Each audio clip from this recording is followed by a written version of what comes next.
So far we understood the concept how Indus Valley civilization ನೋಡಿದ್ವಿ. Indus valley civilisation to Indus civilisation ಅಥವಾ Harappan civilisation ಆಗಿ ಹೇಗೆ change ಆಯಿತು. Then we studied about the kingship, towns, country side ಬಗ್ಗೆ ಇರುವಂತಹ relations, differences, social aspect, religious aspect, ಅವಾಗಿನ social status ಹೇಗಿತ್ತು ಜನರದು.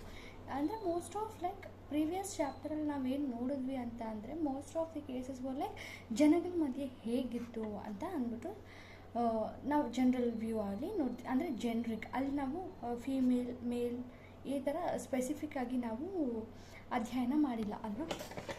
But next ಇವಾಗ ಬರೋ ಕಿಂಗ್ಶಿಪ್, ಕಾಸ್ಟ್ ಆ್ಯಂಡ್ ಕ್ಲಾಸಲ್ಲಿ it is not only about the ರಾಜರು ಹೇಗಿದ್ದರು, ರಾಜರ ಕಾಲದಲ್ಲಿ ಅವ್ರ ಮಕ್ಕಳು ಅವ್ರ ಆಡಳಿತ ಹೇಗಿತ್ತು, ಏನೆಲ್ಲ ಪ್ರಾಬ್ಲಮ್ಸ್ ಅವ್ರು ಫೇಸ್ ಮಾಡಬೇಕಾಗಿತ್ತು, ಅಥವಾ ಹೇಗೆ ಅವರು ಎಸ್ಪೆಷಲಿ ಟ್ರೇಡ್ಸ್, ಮರ್ಚೆಂಟ್ಸ್ ಇದೆಲ್ಲ ಟ್ಯಾಕಲ್ ಮಾಡ್ತಾಯಿದ್ರು ಅನ್ನೋದ್ರ ಕುರಿತು ನಾವು ಸೆಕೆಂಡ್ ಚಾಪ್ಟರ್ ನೋಡಿದ್ವಿ.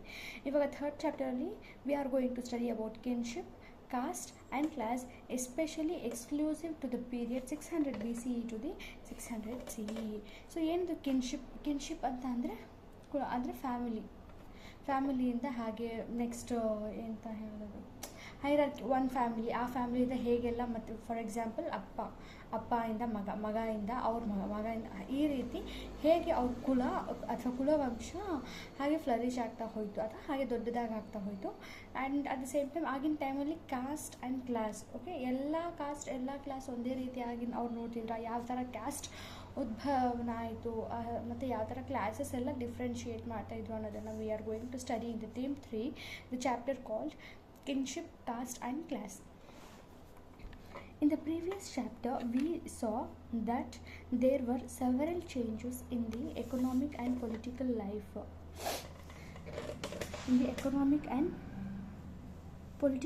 Between 600 BCE to 600 CE. Some of these changes influenced societies as well. For instance, extension of agriculture into forested areas transformed the lives of forest dwellers. Crafts specialists often emerged as distinct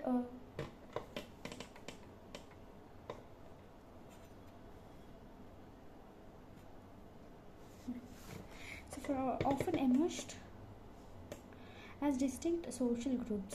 The equal distribution of wealth sharpened social differences. Okay, so ಇವಾಗ ನಾವು previous ಚಾಪ್ಟರಲ್ಲಿ ನೋಡಿದ್ವಿ ಅಂದರೆ most ಪ್ರಿವಲೆಂಟ್ agriculture sector ಆಗಿತ್ತಲ್ಲ. So ಅಗ್ರಿಕಲ್ಚರಲ್ಲಿ ಸಾಕಷ್ಟು especially ಶಾತವಾಹನಸ್ ಐಡಿಯಾನೇ ಅದಾಗಿತ್ತು. ಅಂದರೆ ಬ್ರಾಹ್ಮಣಸ್ ಕೊಡುವ, so ಅದರಿಂದ ಅವ್ರೇನು ಮಾಡ್ತಾರೆ, ಆಬ್ವಿಯಸ್ಲಿ ಆ ಲ್ಯಾಂಡ್ ಬೇರೆ ಅಂದರೆ ಯಾರಿಗೆ ಲೇಬರರ್ಸ್ಗೆ ಕೊಡ್ತಾರೆ. And they would do agriculture practice ಮಾಡೋದ್ರಿಂದ ಇನ್ನೂ ಸಾಕಷ್ಟು ಉತ್ಪಾದನೆಗಳಾಗತ್ತೆ ಸೊಸೈಟಿಲಿ ಅಂತ ಅನ್ನೋ ಐಡಿಯಾದಲ್ಲಿ ಅವ್ರು ಆಲ್ರೆಡಿ ಕೊಟ್ಟಿದ್ರು. ಸೊ ಇವಾಗ ಏನಾಗುತ್ತೆ ಅಂತ ಅಂದರೆ ಎಕನಾಮಿಕ್ ಆ್ಯಂಡ್ ಪೊಲಿಟಿಕಲ್ ಆಗು ಹೋಗುಗಳನ್ನ ನಾವು ನೋಡಿದ್ವಿ ಅಲ್ವಾ. ಸೊ ಬಟ್ ಇದರಿಂದ ಆಗಿರೋಂಥ ಕಾನ್ಸಿಕ್ವೆನ್ಸ್ ಏನು? ಸೊ ಇವಾಗ ಏನಾಗುತ್ತೆ ಅಂತ ಅಂದರೆ ಅಗ್ರಿಕಲ್ಚರ್ ಮುಖ್ಯತ್ವ ಇತ್ತು, ಫೈನ್. ಬಟ್ ಆದರೆ ಆ ಅಗ್ರಿಕಲ್ಚರ್ ಎಕ್ಸ್ಪ್ಯಾನ್ಷನ್ ಮಾಡ್ತಾ ಹೋದಂಗೆ ಇರೋ ಲ್ಯಾಂಡ್ ಮಾತ್ರ ಇವಾಗ ಅವ್ರ ಹತ್ರ ಇದ್ದಿದ್ದು ಅಂದರೆ ಯಾವುದು ಸೆಮಿ ಆರಿಡ್ ಏರಿಯಾಸ್ ಅಥವಾ ಖಾಲಿ ಲ್ಯಾಂಡ್ ಇರೋದು ಮಾತ್ರ ಅಲ್ಲದೆ ಅವ್ರೇನು ಮಾಡಿದ್ರು, ಅಗ್ರಿಕಲ್ಚರ್ ಲ್ಯಾಂಡ್ನ ಇನ್ನಷ್ಟು ಎಕ್ಸ್ಟೆಂಡ್ ಮಾಡ್ಲಿಕ್ಕೆ ಹೋದರು. ಸೊ ಎಕ್ಸ್ಟೆಂಡ್ ಮಾಡ್ಲಿಕ್ಕೆ ಹೋಗೋವಾಗ ಏನಾಗಿತ್ತು, ಸೊ ಇಂದ ಸಹ ಫಾರೆಸ್ಟ್ ಕ್ಲಿಯರೆನ್ಸು ಸಹ ಆಗ್ತದೆ. ಅಂದರೆ ಫಾರೆಸ್ಟ್ ಪ್ಲೇಸ್ನ ಅದನ್ನು ಅವ್ರು ಕಡಿಮೆ ಮಾಡಿ ಅದನ್ನು ಅಗ್ರಿಕಲ್ಚರಲ್ ಲ್ಯಾಂಡ್ ಆಗಿ ಯೂಸ್ ಮಾಡಲಿಕ್ಕೆ ತೊಡಗಿದ್ರು.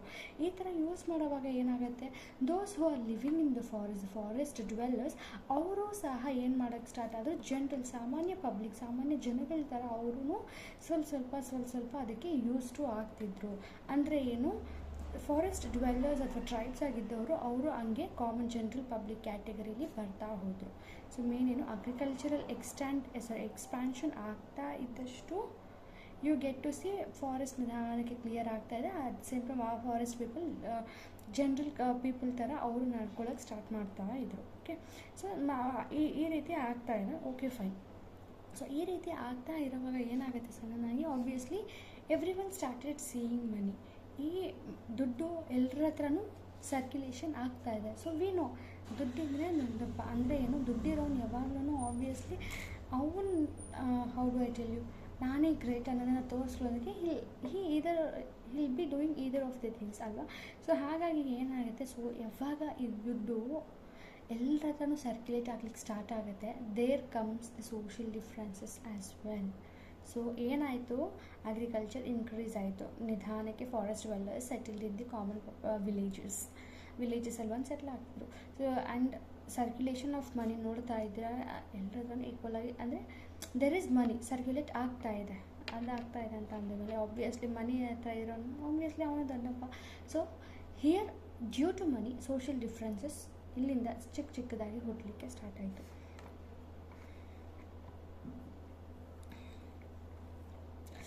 Historians often use textual traditions to understand these processes. Some texts lay down norms of social behavior, others occasionally comment a wide range of social situations and practices. We can also catch a glimpse of some social sectors from the inscriptions. As we will see, each text and inscription was written from the perspective of specific social categories. So we need to keep in mind who composed what and for whom. We also need to consider the language used and the ways in which text circulated. Used carefully, text allows us to piece together attitudes and the practices that shaped social histories. Historians often use textual traditions to understand this process. ಇವಾಗ okay ಇದೆಲ್ಲ ಹೇಗೆ, obviously historians ಏನು ಮಾಡ್ತಾರೆ, ಇವಾಗ ಇದು ಕಂಡುಹಿಡಿತಿದ್ದಾರೆ, ನಿಧಾನಕ್ಕೆ ಕಂಡುಹಿಡಿತಾ ಇದ್ದಾರೆ. ಅಂದರೆ ಏನು, ಫಾರೆಸ್ಟ್ ಡ್ವೆಲ್ಲರ್ಸ್, ಓಕೆ ಅವ್ರು ಬಂದರು, ಸೊ ದುಡ್ಡು ಸರ್ಕ್ಯುಲೇಟ್ ಆಗ್ತಾಯಿದೆ, this is where social differences ಎಲ್ಲ ಆಗ್ತಾಯಿದೆ. ಇದೆಲ್ಲ ಹೇಗೆ ಕಂಡುಹಿಡಿತಾರೆ? ಸೊ ಇಲ್ಲಿ ಏನು ಮಾಡ್ತಾರೆ ಅಂತಂದರೆ ಹಿಸ್ಟೋರಿಯನ್ಸ್, ಇವಾಗ ನಾವು ಅದನ್ನು ನೋಡಿದ್ರೆ ಹೋಲ್ಡಿಂಗ್ಸ್ ಅದೆಲ್ಲ ಮುಖಾಂತರ ಆ ಪಾಟ್ಸ್ ಇದರಿಂದ ನಾವು ಕನ್ಕ್ಲೂಷನ್ ಬಂದ್ವಿ. ಆದರೆ ಈ ಥರ ಕ್ಲಾಸಸ್ ಇದೆ, ಈ ಥರ ಒಂದು ಡಿಫ್ರೆನ್ಸಸ್ ಇದೆ ಅಂತ ಅನ್ನೋವಾಗ historians mostly they depend on the text, ಓಕೆನಾ. ಅಂದರೆ ಬರಹದಲ್ಲಿ ಇರೋದನ್ನು ಮಾತ್ರ ಅವರು they will believe as this was happening ಅಂತ. ಯಾಕೆ ಅಂತಂದರೆ ಈ ಒಂದು ವಿಷಯ ಬಿಕಾಸ್ ಕಾಸ್ಟ್ ಕ್ಲಾಸ್ ಅನ್ನೋದೆಲ್ಲ ಡ್ಯಾಮ್ ಸೆನ್ಸಿಟಿವ್. ಇವಾಗಲೂ ಏನಾದರೂ ಸಣ್ಣದಾಗಿ ಏನಾದರೂ ಚಿಕ್ಕ ಪ್ರಾಬ್ಲಮ್ ಅಂದರೆ there are the group of people who will change, obviously ಹಾಗೆ ಅಂತ ಹೇಳಲಿಕ್ಕಾಗಲ್ಲ, they will be against to that ಈ ರೀತಿ ಡಿಸಿಷನ್. ಸೊ ಹಾಗಾಗಿ ಹಿಸ್ಟೋರಿಯನ್ಸ್ ಏನು ಮಾಡ್ತಾಯಿದ್ರು, they mostly dependent on the textual traditions, ಯಾಕೆಂದ್ರೆ ಅದರಲ್ಲಿ ಕೆಲವೊಂದು ಸೋಷಿಯಲ್ ಬಿಹೇವಿಯರ್, ಕೆಲವೊಂದು ರೂಲ್ಸ್ ಆ್ಯಂಡ್ ರೆಗ್ಯುಲೇಷನ್ಸ್ ಹೇಳುತ್ತೆ ಹೇಗಿರಬೇಕು ಹೇಗಿರಬಾರ್ದು ಅಂತ ಅಂದ್ಬಿಟ್ಟು. ಕೆಲವೊಂದು occasionally comment on the wide ranges of the social and practices. So okay ಗೊತ್ತಾಯ್ತು, ಅಂದರೆ ಏನು, ಹಿಸ್ಟೋರಿಯನ್ಸ್ಗೆ ಬುಕ್ ಸಿಕ್ಕಿದೆ, ಈ ಥರ ನೆನಪಿಟ್ಕೊಳ್ಳೋಕೆ ಹಿಸ್ಟೋರಿಯನ್ಸ್ಗೆ ಬುಕ್ ಸಿಕ್ಕಿದೆ. ಸೊ ಎಲ್ಲ ಬುಕ್ಕಲ್ಲೂ ಸೋಷಿಯಲ್ ಸ್ಟೇಟಸ್ ಅವ್ರು ಮೆನ್ಷನ್ ಮಾಡಿದ್ದಾರೆ ಅಂತಂದರೆ ಖಂಡಿತ ಇಲ್ಲ. ಕೆಲವೊಂದು ಬುಕ್ಕಲ್ಲಿ ಎಕ್ಸ್ಕ್ಲೂಸಿವ್ ಆಗಿ they have mention, like for example Fa Hien book ಆಗಿರ್ಬೋದು ಅಥವಾ ಹ್ಯೂವೆನ್ಸನ್ ಬುಕ್ ಆಗಿರ್ಬೋದು, ಇವರು ಇದರಲ್ಲಿ ಅವ್ರು ಮೆನ್ಷನ್ ಮಾಡಿರ್ತಾರೆ. ಸೊ ಹೇಗಿತ್ತು ಅದೇ ನಮ್ಮ ಟೆಕ್ಸ್ಟಲ್ಲಿ ನಾವು ನೋಡೋದಾದರೆ ಕೆಲವೊಂದು ಟೆಕ್ಸ್ಟಲ್ಲಿ ಎಲ್ಲೋ corner of the bits and pieces ಆಗಿ ನಾವು ನೋಡ್ಬೋದು. ಸೊ ಅಂದರೆ it was both.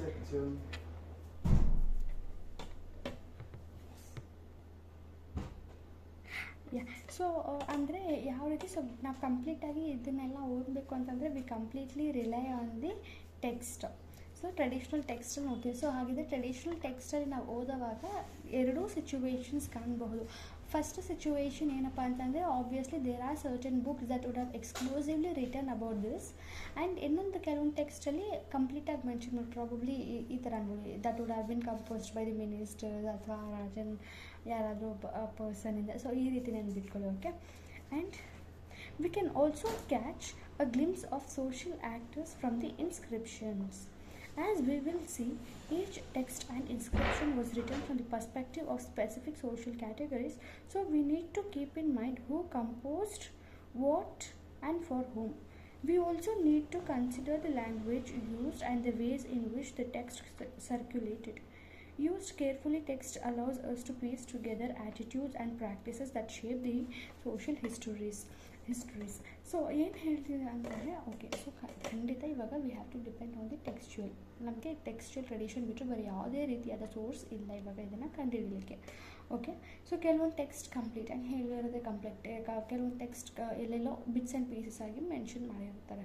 So okay fine, ಇವಾಗ ನಾವು ಇದನ್ನು ಓದಿ ಅದನ್ನು ನೋಡಿ okay we can draw some conclusion ಅಂತ ಅಂದ್ರೂ ಇನ್ನೊಂದು ಮುಖ್ಯ ಪಾಯಿಂಟ್ ಏನಪ್ಪ, ಇನ್ಸ್ಕ್ರಿಪ್ಷನ್ಸಿಂದನೂ ನಾವು ಕಾಣ್ಬೋದು. ಸೊ ಇವಾಗ ನಮ್ಮ ಇನ್ನೊಂದು ಏನಪ್ಪ ಅಂತಂದರೆ ಮೇಜರ್ ಆಬ್ಜೆಕ್ಟಿವ್, ಇದನ್ನು ಯಾರು ಬರೆದಿರಬಹುದು, ಯಾಕೆ ಬರೆದಿರಬಹುದು, ಯಾವ ಸಂದರ್ಭದಲ್ಲಿ ಬರೆದಿರಬಹುದು ಅಂತಲೂ ನಾವು ನೋಡಬೇಕು. Why because obviously as A shed, for example ಇವಾಗ ಒಬ್ಬ ಮಂತ್ರಿ ರಾಜನ ಬಗ್ಗೆ ಬರಿತಾ ಇದೆ ಅಂತಂದರೆ ಅವನಿಗೆ ರಾಜನ ಇಂಪ್ರೆಸ್ ಮಾಡಬೇಕು ಅಂತ ಅವನು ಬರೀತಾನೆ. ಸೊ ಅಲ್ಲಿ ಬಯಾಸ್ ಇದೆಯಾ ಬಯಾಸ್ ಇಲ್ವಾ, ಯಾವ ಸಿಚುವೇಶನ್ ಯಾವ ಕಾಂಟೆಕ್ಸ್ಟಲ್ಲಿ ಬರೆದಿದ್ದಾರೆ ಅನ್ನೋದನ್ನು ನಾವು ಇಲ್ಲಿ ಕೂಲಂಕುಷವಾಗಿ ನಾವು ಇಂಟರ್ಪ್ರಿಟ್ ಮಾಡ್ತಾ ಹೋಗಬೇಕು. A terracotta sculpture depicting a scene from Mahabharata. In focusing on Mahabharata, a colossal epic running in its present form, it's over 1 lakh verses, depictions of a wide range social categories and situations. We draw on one of the richest texts of subcontinent. It was composed over the period of 1000 years, 500 BC, 1000 years or 500 BCE onwards. ಮಹಾಭಾರತನೇ compose ಮಾಡಿದ್ದು ನೋಡಿದ್ರೆ 500 BC ಅಂದರೆ 600 BC ಅಂದರೆ ಸ್ವಲ್ಪ 100 ಅಥವಾ 1000 years ಇದೆ. It contains may have been in circulation even earlier. The central story is about two sets of warring cousins. The text also contains sections laying down norms of behavior of various social groups. Occasionally, though not always, the principal characters seem to follow these norms. What is conformity with norms and deviations from them signify?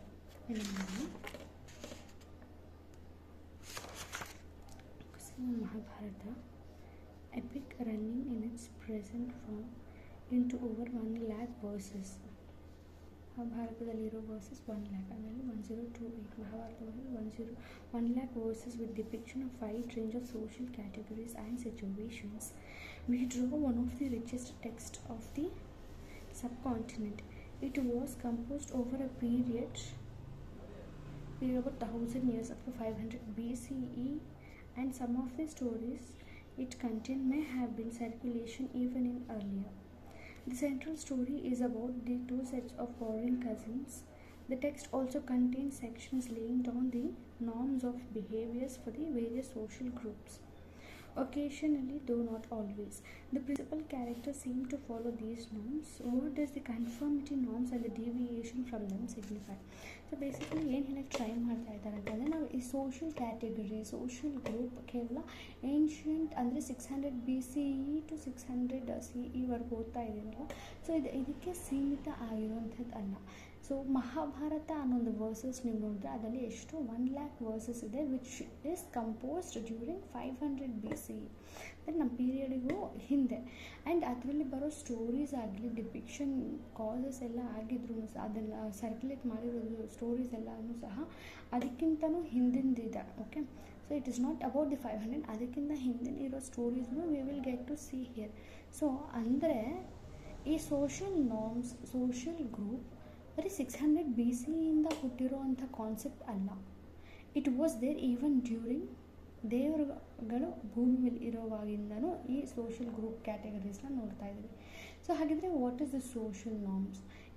ನೀವು in fact ನೋಡೋದಾದರೆ ಮಹಾಭಾರತದಲ್ಲಿ ಸಹ brothers waging war ಅವ್ರು ಏನು ಹೇಳ್ತಾರೆ, obviously ಆ ಒಂದು social ಕ್ಯಾಟಗರಿಯಿಂದನೇ one of the ರೀಸನ್ಗೋಸ್ಕರ ಆಡ್ತಾರೆ. ಅಂದರೆ ಫ್ಯೂಚರಲ್ಲಿ ನಾವು ಇವಾಗ ನೋಡ್ತೀವಿ, ಲೈಕ್ ಅಪ್ಪ ಅಂತ ಅಂದರೆ ಅಪ್ಪನ ದೊಡ್ಡನ ಮಗನೇ ಆಳ್ವಿಕೆ ಮಾಡಬೇಕು, ಈ ರೀತಿ ಇಟ್ ಯೂಸ್ ಟು ಹ್ಯಾಪನ್ ಅಲ್ಲ. So basically it's not only about 600 BC, but even from the Mahabharata ಸಿನಾರಿಯೋಸಿಂದನೂ ನಾವು ಸೋಷಲ್ ಗ್ರೂಪ್ಸ್ ನಾವು ನೋಡ್ತಾ ಬರ್ತಾ ಇದ್ದೀವಿ, ವಿಚ್ ಸೆಟ್ಸ್ ಔಟ್ ನಾರ್ಮ್ಸ್. ಮನುಷ್ಯ ಅಂದರೆ ಹೀಗೆ ಇರಬೇಕು, ರಾಜ ಅಂದರೆ ಹೀಗೆ ಇರಬೇಕು, ಅವ್ರು ಸರ್ವಿಸ್ಕೊಳ್ಳೋರು ಹೀಗೆ ಇರಬೇಕು ಅಂತ ಆಗಿನ ಕಾಲದಿಂದನೂ they have said this.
political life between 600 BC and 600 CE.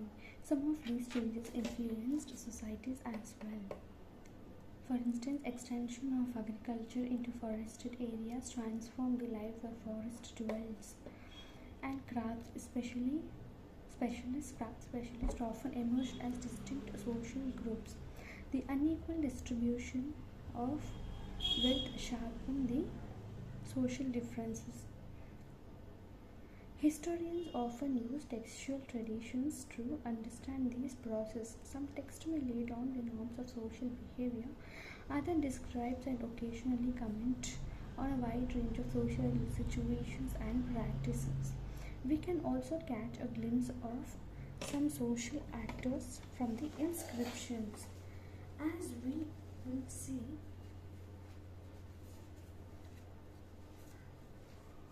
each text was different from practice.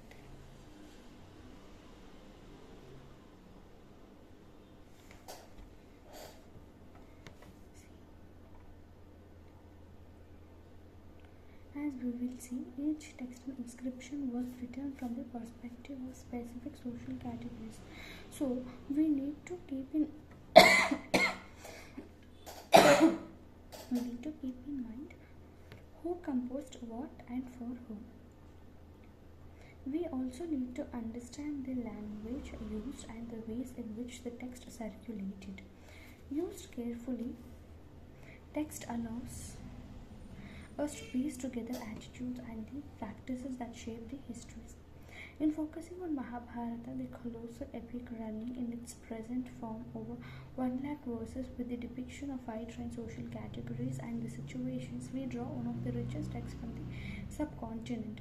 It was composed over the period of 1000 years, almost BC 500 BCE onwards, and some of the stories it contains may have been in circulation even earlier.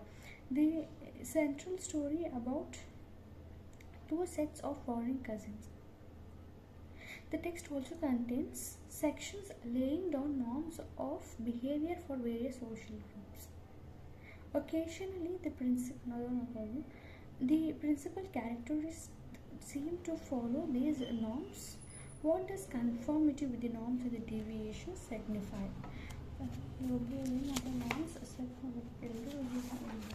Again, confined we also get to see that 1 lakh verses of Mahabharata.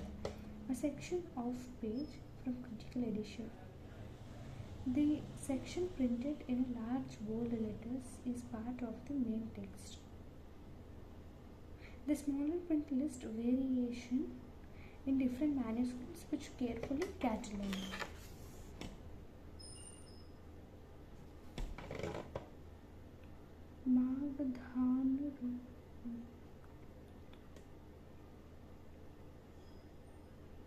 Mahabharata character.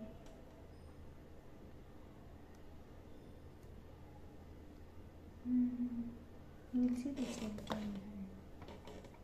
What does it say? Just for the knowledge. The critical edition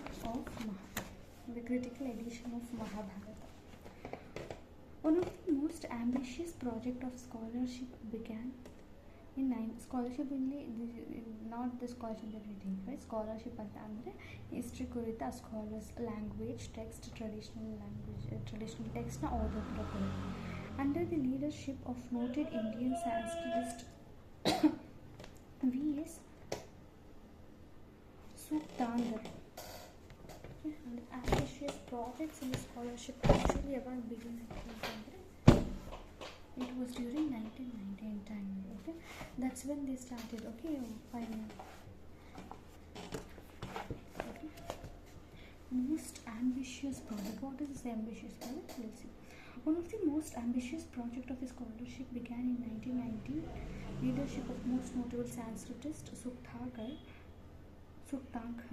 A team comprising dozens of scholars initiated the task of preparing critical edition of Mahabharata.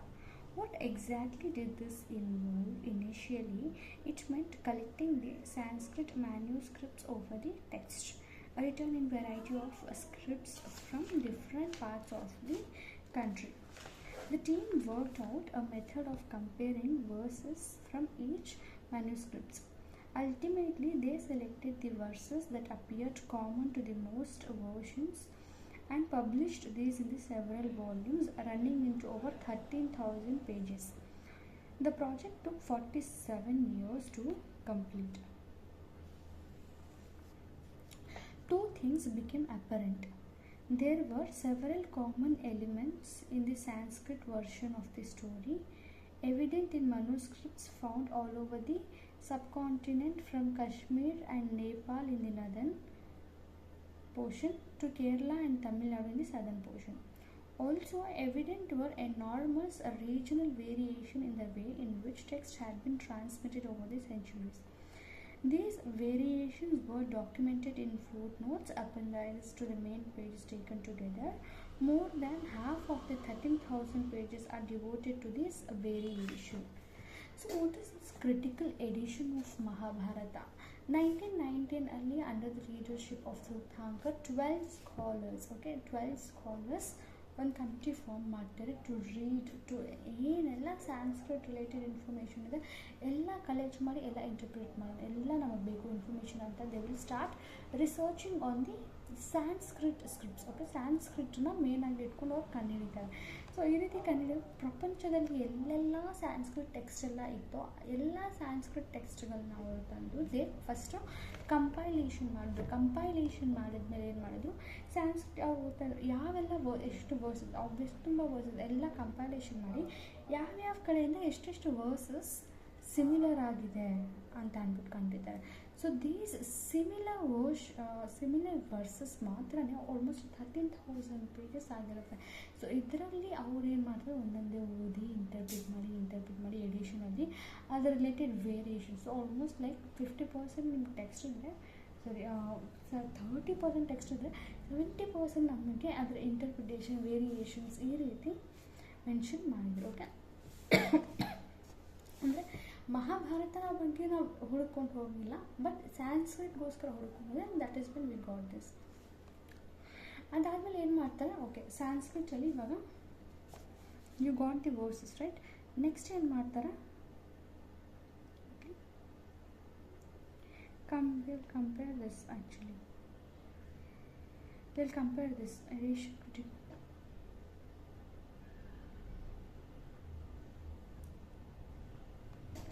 We did this, initially it's been collected in Sanskrit manuscripts, not Smithya manuscripts, okay? So, ishtu saku. In a sense, these variations are reflective of the complex process that shaped early and later histories through dialogues between the dominant traditions and resilient local ideas and practices. These dialogues are characterized by the moments of conflict as well as consensus. So okay fine, ಇವಾಗ ನಾವು ನೋಡಿದ್ವಿ versus ಇತ್ತು, ವರ್ಸಸ್ಗೆ variations ಎಲ್ಲ interpret ಮಾಡಿ ಬರೀತಿದ್ದಾರೆ. ಏನಕ್ಕೆ ಮುಖ್ಯ ಉದ್ದೇಶ, ಎಲ್ಲಿಂದಪ್ಪ ಈ ಡಾಮಿನೇಷನ್ ಪವರ್ ಬಂತು, ಸೋಷಿಯಲ್ ಡಿಫ್ರೆನ್ಸಸ್ ಎಲ್ಲಿಂದ ಬಂತು ಅನ್ನೋದು ಇವರ ಒಂದು ಮೋಟೋ ಆಗಿತ್ತು. But at the same time variation ಮಾಡುವಾಗ ಇಂಟರ್ಪ್ರಿಟೇಷನ್ ಮಾಡುವಾಗ obviously we are in the period of 1919.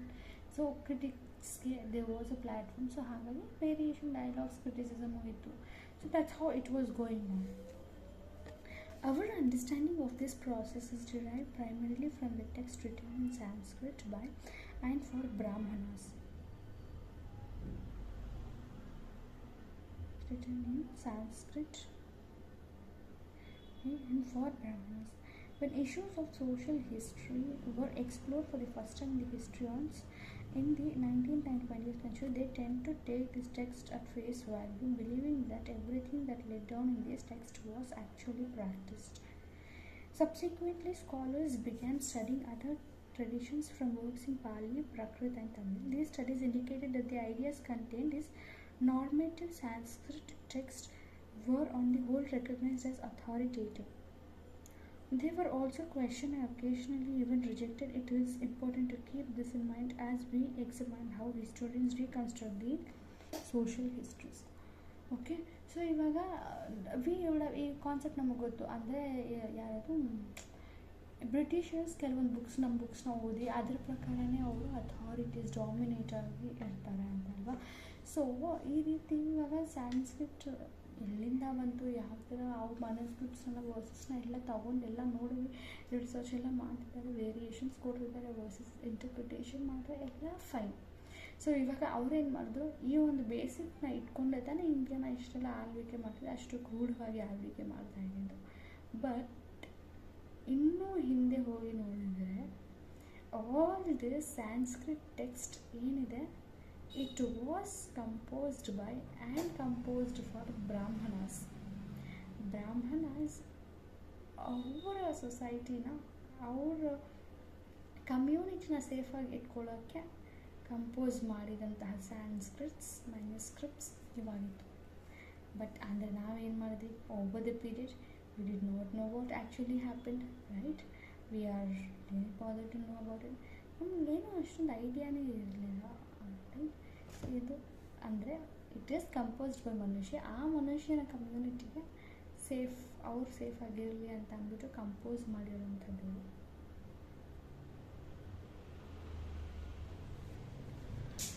And at the same time next ಇವಾಗ ಸ್ಯಾನ್ಸ್ಕ್ರಿಟ್ ಆಯ್ತು, ತಮಿಳ್, ಪಾಲಿ, ಪ್ರಾಕೃತ್ ಇದೆಲ್ಲ ನೋಡಿದ್ರೆ ಮೇಜರಾಗಿ ಏನಿರುತ್ತೆ ಅದರಲ್ಲಿ, Sanskrit was the like supreme language. Sanskrit ಗೊತ್ತಿರೋರು ಅಂತಂದರೆ ಹೈ ಸೋಷಿಯಲ್ ಸ್ಟೇಟಸಲ್ಲಿ they will be in the top most position ಅಲ್ವಾ? Because we see that Sanskrit as a dominating language among the people since the ancient history. Pali, Prakrit, Tamil ಇದೆಲ್ಲ ಎವಿಡೆನ್ಸ್ ಇದೆ ನಮಗೆ Sanskrit. But ಅದೇ Sanskrit ಮನಸ್ಕ್ರಿಪ್ಟ್ಸ್ ಹೇಗೆ, this is how it was. So one thing understand, this is so interesting. ಹೇಗೆ ಬಂತು, ಎಲ್ಲಿಂದ ಬಂತು, ನಿಮ್ಗೊಂಥರ themes ಕಂಪ್ಲೀಟಾಗಿ ನಿಮ್ಗೆ ಇನ್ಫಾರ್ಮೇಷನ್ ಕೊಡದೇ ಇದ್ರೂ ಓಕೆ. ಲೈಕ್ ಫಾರ್ ಎಕ್ಸಾಂಪಲ್ ಈ ರಾಜ ಆ ರಾಜ ನಿಮಗೆ ಇದ್ದಾರೆ, ಆ ಥರ ಸ್ಟೋರಿ ಇಲ್ಲದೇ ಇದ್ರೂ when you are reading this theme I felt ನಿಮ್ಗೆ ಆ ಸೆನ್ಸ್ ಆಫ್ ಕಂಪ್ಲೀಟ್ ಪಿಕ್ಚರ್ ಸಿಗ್ತಾ ಇದೆ. ಎಲ್ಲಿಂದ ಬಂತು, ಇವಾಗ ಫಾರ್ ಎಕ್ಸಾಂಪಲ್ ಟೆಕ್ಸ್ಟ್ ತಗೊಳ್ಳಿ, ಟ್ರೆಡಿಷ್ನಲ್ ಟೆಕ್ಸ್ಟ್ ನಾವು ನೋಡಿದ್ವಲ್ಲ, ಯಾರು ಕಂಪೋಸ್ ಮಾಡಿದ್ರು, ಹೇಗೆ ಕಂಪೋಸ್ ಮಾಡಿ, ಯಾವ ಥರ ಅಂದರೆ ಏನು, ಎಲ್ಲ ರೀತಿಯಾದ, ಇವಾಗ ಫಾರ್ ಎಕ್ಸಾಂಪಲ್ ಒಂದು ಕಾನ್ಸೆಪ್ಟ್ನ ಮಧ್ಯದಲ್ಲಿ ಬರುತ್ತೆ, ಅದು ರಿಲೇಟೆಡ್ ಎಲ್ಲ ಪಾಸಿಬಿಲಿಟೀಸ್ನ ಅವರು ಕವರ್ ಮಾಡ್ತಾ ಇದ್ದಾರೆ. Kinship and marriage, many rules and varied practices. Okay, kinship family ಬಗ್ಗೆ as well as relatives. Okay, relatives and marriages ಬಗ್ಗೆ ಆವಾಗ ರೂಲ್ಸ್ ಆ್ಯಂಡ್ ರೆಗ್ಯುಲೇಷನ್ಸ್ ಏನಿತ್ತು ಅಂತ ನೋಡೋಣ.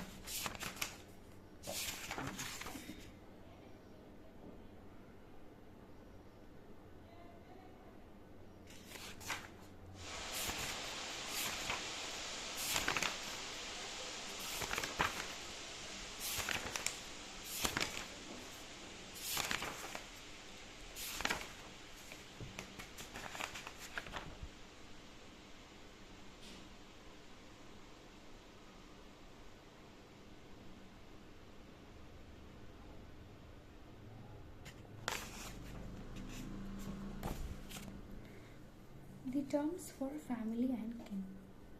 Sanskrit texts use the term kula to designate the families and nati for the larger network, kinfolk. The term vamsha is used for a lineage. Okay, kin anta andre enu, basically family, janti, kinfolk. So ವಂಶ ಅಂತಂದರೆ lineage. ವಂಶ basically nuclear family, ಅವರಿಂದ ಅಪ್ಪ ಮಗ ಆ ರೀತಿ ಬರ್ತಾನೆ. ಅದೇ ಕುಲ ಆಗಿದ್ದರೆ, ಕುಲ ಅಂತ ಅಂದರೆ ಅಪ್ಪನ ಮಕ್ಕಳು, ದೇ ಆರ್ ಸಿಬ್ಲಿಂಗ್ಸ್ ಮಕ್ಕಳು ಈ ರೀತಿ ಅಂದರೆ ಹೋಲ್ ವೈಸ್. ಕುಲ ಅಂತ ಅಂದರೆ whole complete family, entire family scatter ಆಗದೆ ಒಂದು ಕಡೆ ಇದ್ದರೆ ಹೇಗಿರುತ್ತೆ ಅದು. ವಂಶ ಅಂತಂದರೆ ಒಂದಿದ್ದು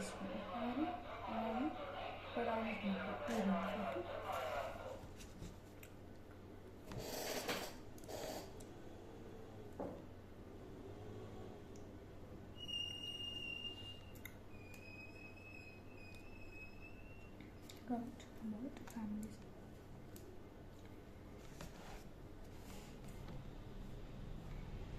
We often take family life for granted. However, you may have noticed that not all families are identical. They vary in terms of numbers of members, their relationship with one another, as well as kinds of the activities they share.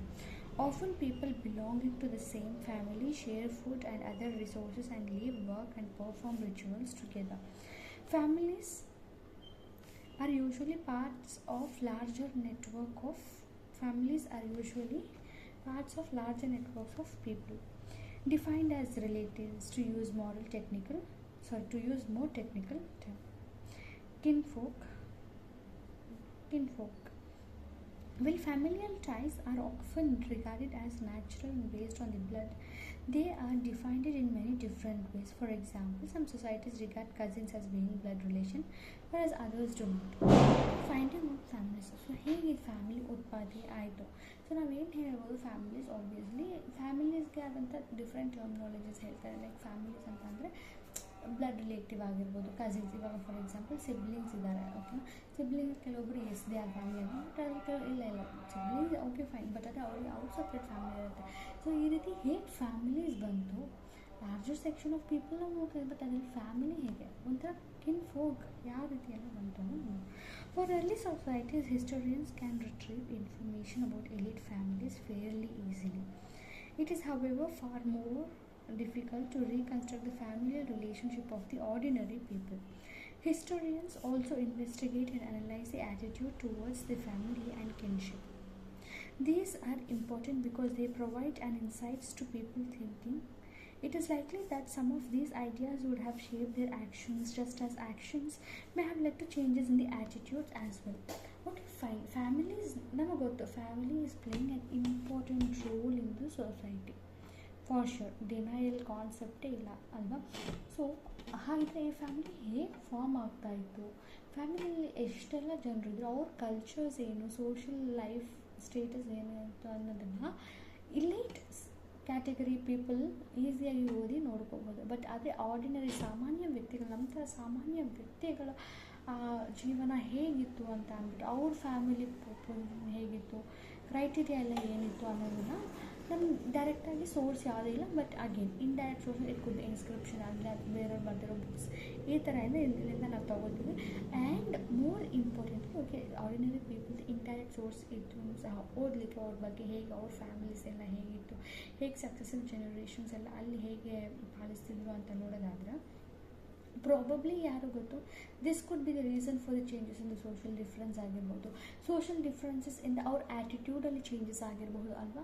So this is what happens. The ideal of patriliny, but idea wrong, of course, happened. The ideal of patrilineal.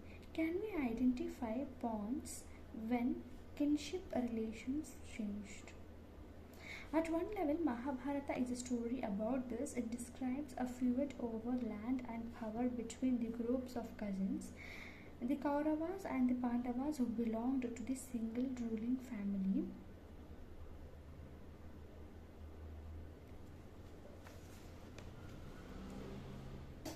Over the land and power between two groups of cousins, Kauravas and Pandavas, who belonged to the single ruling family, that of Kurus, a lineage dominating one of the Janapadas. Ultimately, Janapadas the one who has come. Conflict ended in the battle, in which Pandavas emerged victorious. After that, patrilineal succession was proclaimed. While patrilineality had existed prior to the composition of epic, the central story of the Mahabharata reinforced the idea that it was valuable.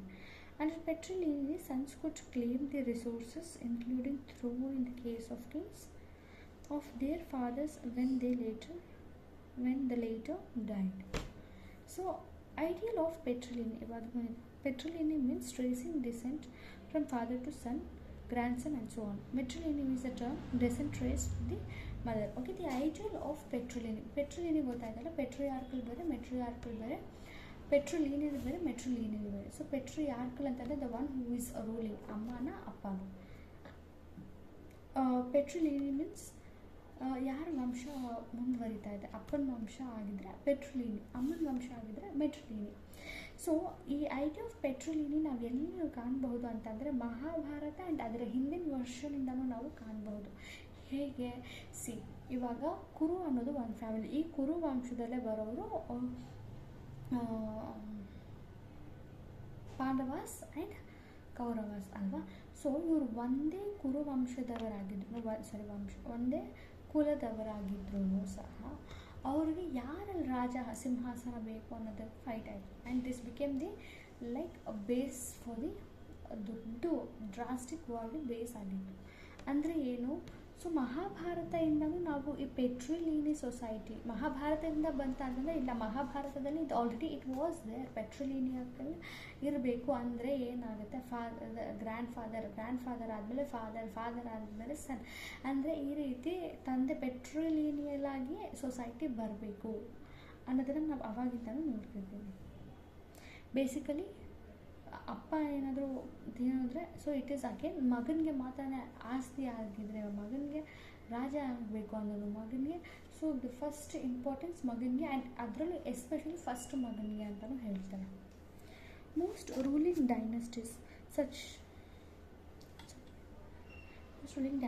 6th century BCE onwards claimed to follow this system.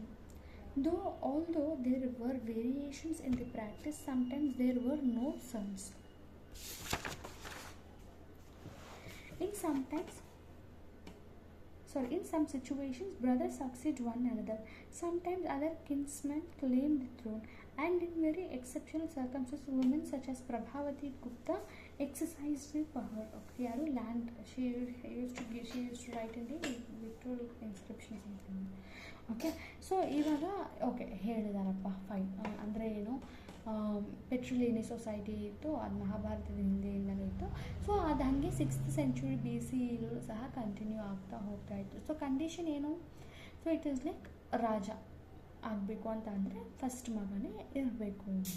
But ಆದರೆ ಹಿಸ್ಟ್ರಿಲಿ ನಾವು ಅದಾದಮೇಲೆ ಏನು ನೋಡ್ತೀವಿ, ಎಲ್ಲರೂ ಇದೇ ರೀತಿಯಾದ rules and ರೆಗ್ಯುಲೇಷನ್ಸ್ನ follow ಮಾಡ್ತಿದ್ದ ಅಂತ ಅಂದರೆ no. You will get to see the scenarios ಎಲ್ಲಿ ಫಸ್ಟ್ ಮಗ ಅಲ್ಲ, ಸೆಕೆಂಡ್ ಮಗ, ಥರ್ಡ್ ಮಗ ಅವ್ನು ಬಂದುಬಿಡ್ತಾನೆ, ಓಕೆನಾ. ಇಲ್ಲ ಅಂತಂದರೆ ಆ ಕಿನ್ಸ್ಮೆನ್ನಲ್ಲಿರೋ, ಅಂದರೆ ಆ ಫೋಕಲ್ಲಿ, ಆ ಫ್ಯಾಮಿಲಿ, ಆ ಕುಲದಲ್ಲಿರೋ ಇನ್ನೊಬ್ರು ಯಾರು ಬಂದಿರ್ತಾರೆ, ಅವರು ಡೈರೆಕ್ಟ್ ರಿಲೇಟಿವ್ ಆಗಿರೋ, ಬಟ್ ಅವ್ರು ಬಂದು ಆಳ್ವಿಕೆ ಮಾಡ್ತಾರೆ. ಆ್ಯಂಡ್ ಇನ್ನೂ ವರ್ಸ್ಟ್ ಸಿನಾರಿಯೋಸಲ್ಲಿ ಹುಡುಗಿರು ಬಂದು ಸಹ ಮಾಡ್ತಾರೆ, especially Prabhavati Gupta who ruled Vatakas. The concern with Petrulini was not unique to ruling families. It is evident in mantras in ritual texts such as Rigveda. So patrilineal society ಮಹಾಭಾರತದಲ್ಲಿ ಮಾತ್ರ ಇತ್ತಂದ್ರೆ ಇಲ್ಲ, we are getting to see this from Rigveda. It is possible that these attitudes were shared by wealth men and those claimed high status, including Brahmins. So most of the cases ಇಲ್ಲಿ ಮಾತ್ರ ಅಲ್ಲ, ಕ್ಷತ್ರಿಯಾಸಲ್ಲಿ ಮಾತ್ರ ruling category ಅಲ್ಲ. So ruling ಕ್ಯಾಟಗರಿಯಿಂದ ಎಲ್ಲ ruling category this is what they will do ಅಂತ. But ಆದರೆ ಅಂದರೆ basic ಪೆಟ್ರುಲಿನಿ ಬರೀ ರೂಲಿಂಗ್ ಕ್ಯಾಟಗರಿಗೆ ಸೀಮಿತ ಆಗಿದ್ದಲ್ಲ, ಬ್ರಾಹ್ಮಿನ್ಸಿಂದನೂ ಇದೆ. ಸೊ ನೀವು ನೋಡಿ ಎಲ್ಲ ಟೆಂಪಲಲ್ಲಿ ಹೋಗಿ ಗರ್ಲ್ಸ್ ಮಂತ್ರ ಓದೋವಂಥದ್ದು, ಪೂಜೆ ನೋ ರೈಟ್. ಸೊ ಬ್ರಾಹ್ಮಿಣಸು ಸಹ ಪೆಟ್ರುಲಿನಿಯಲ್ಲೇ ಫಾಲೋ ಮಾಡ್ತಾಯಿದ್ರು ಅನ್ನೋ ಒಂದು ಕಾನ್ಸೆಪ್ಟ್. ಬೈ ಚಾನ್ಸ್ ಎಕ್ಸಾಮಲ್ಲಿ ಈ ರೀತಿ ಏನಾದರೂ ಟ್ರಿಕಿಯಾಗಿ ಕ್ವೆಶನ್ಸ್ ಕೇಳಿದ್ರೆ ಸ್ವಲ್ಪ ಕಾಮನ್ ಸೆನ್ಸ್ ಹುಡುಗಿರು ಏನಾದರೂ ಇದ್ರ ಖಂಡಿತ ಅಲ್ಲ, ಅದ್ರ ಬಗ್ಗೆ ಎಲ್ಲೂ ಮೆನ್ಷನೇ ಮಾಡಿಲ್ಲ. Kuru Panchala region and neighboring areas.